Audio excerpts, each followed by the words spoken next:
Going on to our scheme of mobility and counter mobility, this operation is going to be conducted without the use of mechanized or mobile transportation. Natural land obstacles include lakes, rivers, and hills need to be crossed or avoided during movement to objective screw. So basically for our route, the main things, like I pointed out before, were Bull Pond Road, Proctoria Road, the Black Cat Mountain, Route Charlie, and the other elevated terrain feature that's just a hill. It doesn't have any specific name. But we also love to navigate Bull Pond and Meadow Brook. Man-made obstacles include roads, power lines, and farming equipment. And there's also a power line that intersects kind of right through the origins of the corner to the other corner of the AO. So scheme of battlefield obscuration. Mountains and hilltops may obstruct view of the objective. There's also a 35% chance of precipitation during the operation, so that also could affect visibility. Scheme of information collection. Leaders Recon will analyze the terrain surrounding the objective and look for decisive terrain features. This recon will be completed in phase 4 of the maneuver.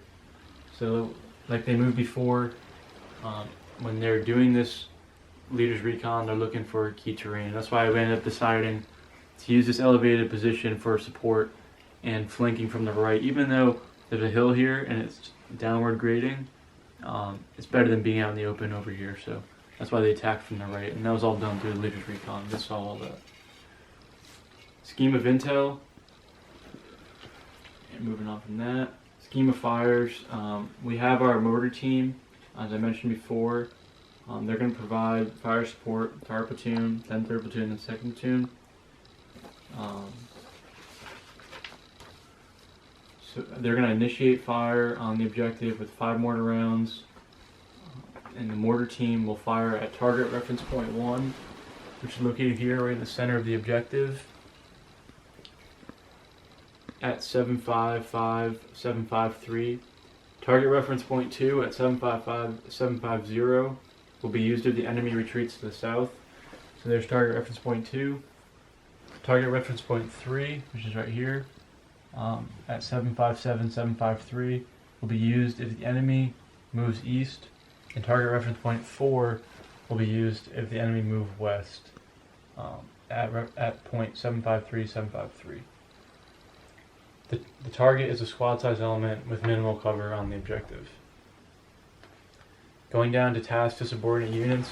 So the main role of 1st Squad during this operation is to provide fire support to 2nd and 3rd Squad. That's why they're located up here with the weapons team and the mortar team. Their main role is just to suppress the enemy and provide fire on the objective. 2nd and 3rd Squad are tasked with assaulting through the objective, killing or capturing enemy combatants on the objective. There's going to be 1 team from 3rd Squad responsible for the collection of EPWs, and 2nd Squad is going to be responsible for aid and litter, and the secondary ones are going to be reversed of that. Moving on to the coordinating instructions. No later than 2000, April 10th, 2019, all squads should be geared up and briefed on the mission. No later than 2030, on April 10th, squad leaders and team leaders have conducted back briefs and begun conducting PCC and PCIs. The attack on objective screw initiates no later than 0400, April 11th. 1st Squad, mortar team, 1st team from 3rd Squad will be in support along the position on the ridge line north of objective screw, which is this point here.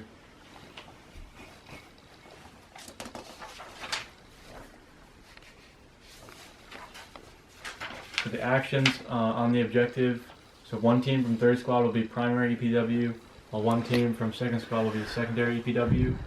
And inversely, 1 team from 2nd Squad will be the primary aid and litter, and 1 team from 3rd Squad will be the secondary aid and litter while on the objective. So Commander's critical information requirements. For PIR, we want to confirm the location of the enemy on objective screw, confirm anti-armor capabilities on objective screw, the enemy location of cruiser weapons should they have any, number of personnel, rank in the AO, and equipment capabilities.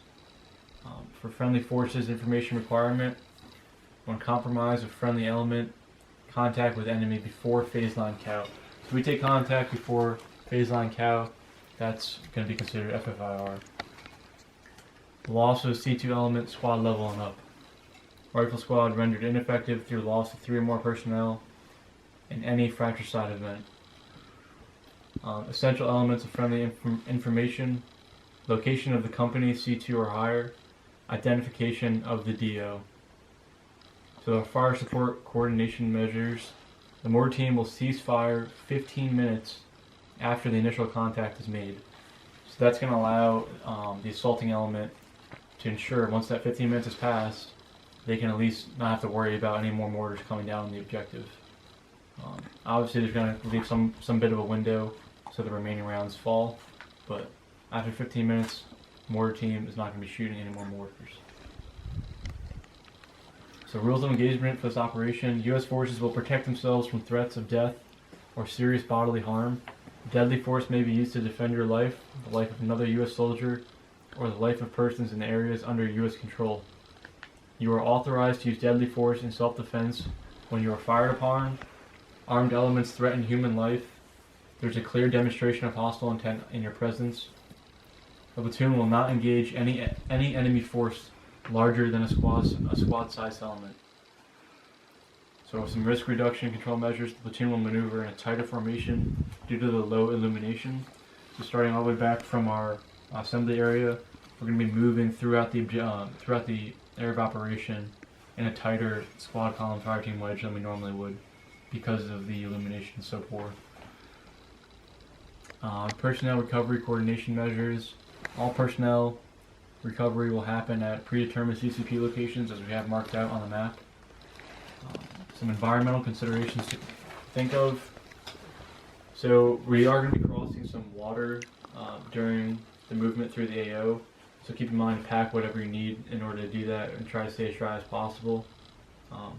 Black Cat Mountain is the most elevated position within our AO. The sides of it are steep. Also the sides of where we have our supporting element on the west side are steep as well. So watch your footing. It could be loose gravel, rocks could be falling, and so forth. So the order of movement for this, platoon will travel on a squad column fire team wedge and file when necessary.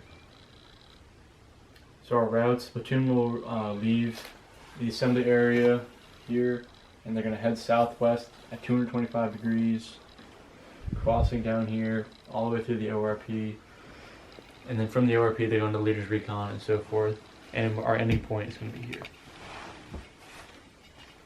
The secondary route for this, if for some reason we can't go along the west side of Black Cat Mountain, we still have room to go on the east side of Black Cat Mountain between Meadowbrook and Black Cat Mountain. We can file down here and attack from this side of the objective, even though it's less advantageous because we're going to be at a lower elevation than the enemy on the objective, and we're going to be fighting uphill.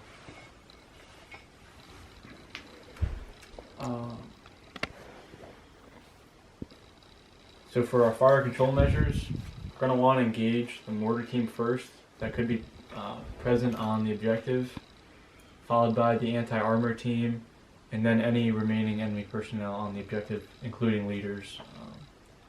The uniform for the operation will be OCPs with full kit, 2-day meal ration, water, and for a mop, we're only going to be bringing the mask, just because we don't know what type of chemical weapons they may or may not have. For reports, latest reports will be passed up after contact with the enemy has ceased or when it is necessary during contact. So loot reports will be passed up immediately following the recon of the objective area.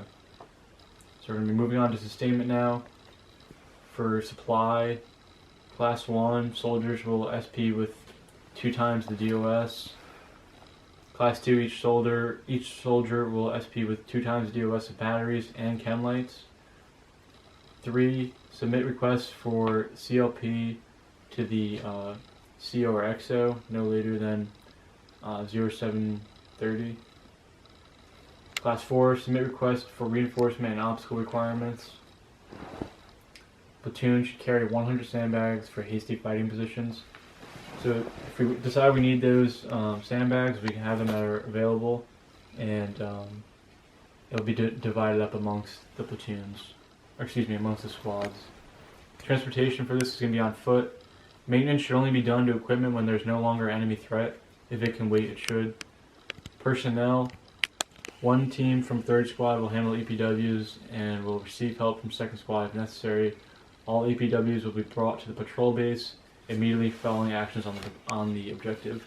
All EPWs will be brought over here to the patrol base. Medical evacuation. The platoon medic will stay at the CCP until casualty has been medevaced, or enemy KIA will be left where they are. Once the actions on the objective are complete, all the enemy, and the enemy anti-aircraft assets have been confirmed destroyed, should they have any. Casualties will then be medevaced.